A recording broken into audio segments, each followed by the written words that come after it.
નમસ્કાર મિત્રો, આજના આ ખાસ વિશ્લેષણમાં દરેક જણનું સ્વાગત છે.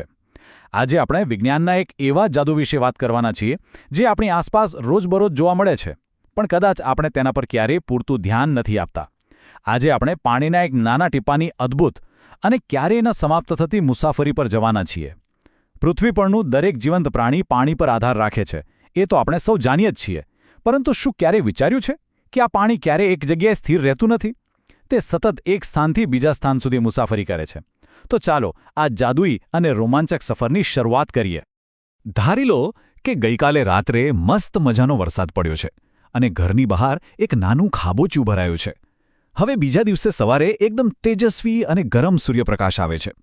ધીમે ધીમે તે ખાબોચિયું નાનું થતું જાય છે અને સાંજ પડે ત્યાં સુધીમાં તો તેમાંથી પાણી સાવ ગાયબ થઈ જાય છે.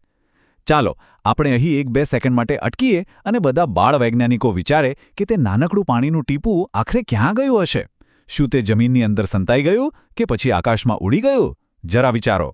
ઠીક છે, ચાલો આ રહસ્ય પરથી પડદો ઉઠાવીએ. સૂર્ય અહીં એક બહુ મોટા એન્જિન જેવું કામ કરે છે.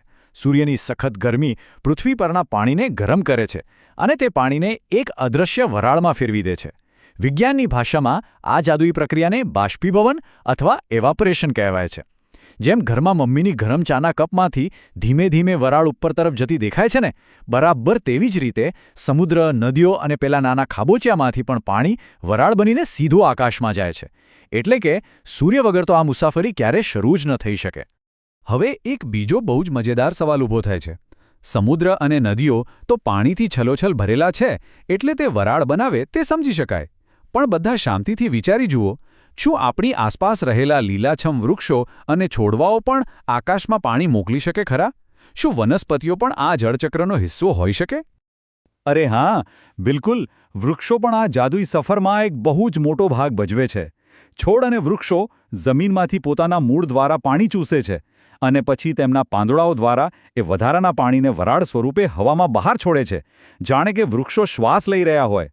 આ અદ્ભુત પ્રક્રિયાને વાષ્પોત્સર્જન અથવા ટ્રાન્સપિરેશન કહેવામાં આવે છે. આનાથી હવામાં ભેજ વધે છે અને વરસાદ લાવવામાં બહુ મોટી મદદ મળે છે. ટૂંકમાં કહીએ તો આપણા લીલાછમ મિત્રો વરસાદ ખેંચી લાવવાનું જબરદસ્ત કામ કરે છે. હવે થાય છે અસલી જાદુ. જ્યારે આપણું આ અદૃશ્ય પાણીનું ટીપું આકાશમાં ખૂબ ઊંચે પહોંચી જાય છે, ત્યારે વાતાવરણ એકદમ બદલાઈ જાય છે. તમને ખબર છે, ઊંચે આકાશમાં હવા ખૂબ જ ઠંડી એટલે કે બરફ જેવી થીજવી દે તેવી હોય છે. તો હવે દરેક જણ કલ્પના કરો કે નીચેથી ગયેલી એ ગરમ વરાળનું આ કાતિલ ઠંડા વાતાવરણમાં શું થશે? જ્યારે એ અદૃશ્ય વરાળ અચાનક ઠંડી હવાનો સામનો કરે છે, ત્યારે તે ફરીથી નાના નાના પાણીના ટીપામાં ફેરવાઈ જાય છે. આ પ્રક્રિયાને આપણે સંઘનન અથવા કન્ડેન્સેશન કહીશું. ઠંડી લાગવાને કારણે આ નાના ટીપા એકલા નથી રહેતા, પણ તેઓ એકબીજાની નજીક આવીને ભેગા થઈ જાય છે. અને જ્યારે લાખો કરોડો આવા ટીપા આકાશમાં એકઠા થાય છે, ત્યારે તે રૂ જેવા સુંદર, મોટા અને રૂવાટીદાર વાદળો બનાવે છે. ચાલો અત્યાર સુધીની આપણી સફરનું એક ઝડપી રિવિઝન કરી લઈએ. સૌથી પહેલાં શું થયું? સૂર્યએ ખાબોચિયાને ગરમી આપી. બીજું, તે પાણી વરાળ બનીને આકાશમાં ઊંચે ગયું. અને ત્રીજું પગથિયું, ત્યાં ઉપરની ઠંડી હવાએ તે વરાળને ભેગી કરીને સુંદર મજાના વાદળો બનાવ્યા. છે ને એકદમ સરળ અને રસપ્રદ? પણ વાર્તા અહીં પૂરી નથી થતી હો. આકાશમાં નવા ટીપા સતત આ વાદળોમાં ઉમેરાતા જ જાય છે. વાદળો ધીમે ધીમે મોટા, ખૂબ જ ભારે અને ઘેરા કાળા થવા લાગે છે. હવે આ વાદળોમાં લાખો અને કરોડો પાણીના ટીપા ખીચોખીચ ભરાઈ ગયા છે. જ્યારે વાદળો આટલા બધા ભારે થઈ જાય અને જરા પણ વધુ વજન ન ઉચકી શકે, ત્યારે આગળ કઈ રોમાંચક ઘટના બનશે એવું લાગે છે? એકદમ સાચું વિચાર્યું. તેને વર્ષા અથવા પ્રેસિપિટેશન કહેવાય છે. જ્યારે વાદળો પોતાનું વજન નથી સંભાળી શકતા, ત્યારે તે ભારે ટીપા સીધા પાછા પૃથ્વી પર ધસી આવે છે. હવે તે વાતાવરણ મુજબ ક્યારેક શુદ્ધ વરસાદના સ્વરૂપમાં, ક્યારેક સુંદર બરફના ટુકડા અથવા સ્નોફ્લેક સ્વરૂપે, તો ક્યારેક બરફના કરા બનીને પાછા આપણી પાસે આવે છે. અને આ રીતે આપણું એ નાનકડું ટીપું ફરીથી જમીન પર આવી ગયું. પૃથ્વી પર પાછા ફર્યા પછી આ ટીપા પાસે આગળ જવા માટે 2 મુખ્ય રસ્તા હોય છે. કાં તો તે જમીન પર વહીને નદીઓ, તળાવો અને છેવટે મોટા સમુદ્રમાં જઈને ભળી જાય છે, જેને પ્રવાહ અથવા રનઓફ કહેવાય છે. અથવા તો બીજો રસ્તો એ છે કે તે જમીનની અંદર માટીમાં ઊંડે ઉતરી જાય છે. આ જમીનમાં શોષાઈ જવાની પ્રક્રિયાને ઇન્ફિલ્ટ્રેશન કહેવાય છે. આ જ પાણી જમીનની અંદર સંગ્રહાય છે, જેને આપણે ભૂગર્ભ જળ કહીએ છીએ, જે આપણા પીવા માટે અને ખેતી માટે ખૂબ જ કામ આવે છે. હવે આ આંકડો ખરેખર ચોંકાવનારો છે અને આપણને સમજાવે છે કે આ કુદરતી પ્રક્રિયા આપણા જીવન માટે કેટલી બધી મહત્વની છે. જુઓ, આપણી પૃથ્વી પર ખૂબ વિશાળ માત્રામાં પાણી છે એ વાત સાચી, પણ તેમાંથી 97% પાણી તો સમુદ્રનું ખારું પાણી છે, જે આપણે સીધું પી શકતા નથી. માત્ર અને માત્ર 3% પાણી જ મીઠું અને પીવાલાયક શુદ્ધ પાણી છે. વિચાર કરો, આટલી મોટી દુનિયા અને પીવાનું પાણી માત્ર 3%. આ જાણીને આપણને ચોક્કસ સમજાય છે કે પાણીનો બચાવ કરવો એ પૃથ્વી માટે કેટલું જરૂરી છે. અને હા, આમાં એક બીજી પણ મુશ્કેલી છે. પરિસ્થિતિને વધુ પડકારજનક બનાવતી વાત એ છે કે આ નાનકડા 3% મીઠા પાણીનો પણ મોટો ભાગ આપણા સુધી સીધો પહોંચતો જ નથી, કારણ કે તેમાંથી ઘણું ખરું પાણી ઊંચા પર્વતો પર અને ધ્રુવ પ્રદેશોમાં બરફ અને વિશાળ હિમનદીઓ એટલે કે ગ્લેશિયર્સમાં જમા થઈને કેદ થયેલું છે. એટલે કે રોજબરોજ વાપરવા માટેનું શુદ્ધ પાણી ખરેખર ખૂબ જ મર્યાદિત છે. તો સૌથી ગંભીર મુદ્દો એ છે કે મનુષ્યની કેટલીક પ્રવૃત્તિઓ આ સુંદર કુદરતી સંતુલનને બગાડી રહી છે.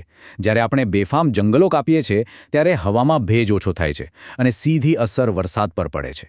બીજી તરફ ફેક્ટરીઓ અને વાહનોનો ધુમાડો હવામાં ભળીને પ્રદૂષણ ફેલાવે છે, જેનાથી ભયાનક એસિડ વરસાદ થઈ શકે છે.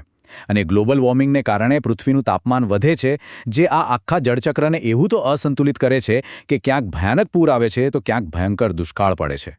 આબોહવામાં થતા આ ફેરફારોને કારણે પાણીની અછત અને પૂર જેવી ગંભીર સમસ્યાઓ દરરોજ વધી રહી છે.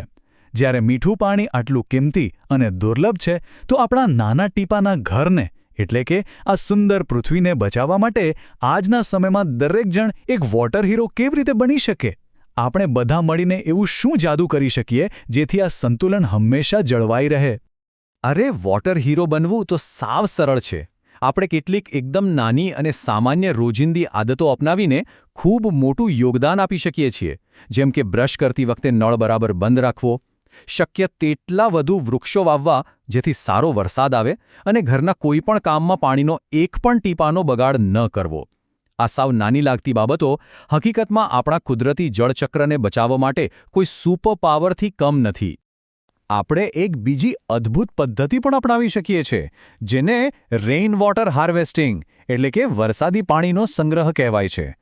ચોમાસામાં જ્યારે છત પર કે ખુલ્લી જમીનમાં વરસાદ પડે છે, ત્યારે તે પાણીને અમથું ગટરમાં વહી જવા દેવાને બદલે તેને ટાંકીમાં કે જમીનની અંદર ઉતારીને એકત્રિત કરવામાં આવે છે.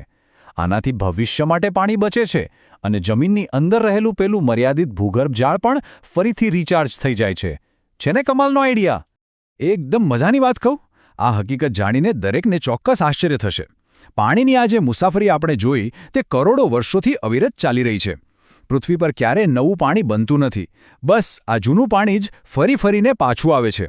તેનો સીધો અર્થ એ કે આજે આપણે જે પાણીનો ગ્લાસ પી રહ્યા છીએ, કદાચ તે જ પાણીના અણુઓ કરોડો વર્ષો પહેલાં કોઈ વિશાળકાય ડાયનાસોરની તરસ छिपाવવા માટે ઉપયોગમાં લેવાયા હોય. વિચારો, આ વાત જ કેટલી રોમાંચક છે. સૂર્યની ગરમી અને વાતાવરણની ઠંડક વચ્ચે રમતું આ જાદુઈ જળચક્ર ખરેખર ક્યારેય અટકતું નથી. તે એક એવી સફર છે જેનો કોઈ અંત નથી. તો હવે એક છેલ્લો પ્રશ્ન વિચારવા જેવો છે. આજે જે પાણી આપણા શહેરમાં વરસાદ બનીને પડ્યું છે, તે કાલે વરાળ બનીને દુનિયાના કયા ખૂણામાં જશે? કદાચ તે કોઈ ઊંચા પર્વત પર જઈને બરફ બનશે કે પછી કોઈ મોટા જંગલને લીલુંછમ બનાવશે. આ કુદરતનો એવો જાદુ છે જે આપણને હંમેશા આશ્ચર્યચકિત કરે છે. પાણી એ જ ખરું જીવન છે. તો ચાલો આપણે સૌ તેનું મૂલ્ય સમજીએ અને તેને બચાવવાનો પાક્કો સંકલ્પ કરીએ. આજના આ રસપ્રદ વિશ્લેષણમાં જોડાવા બદલ દરેક જણનો ખૂબ ખૂબ આભાર. વિચારતા રહો અને આ જાદુઈ સફરનો આનંદ માણતા રહો.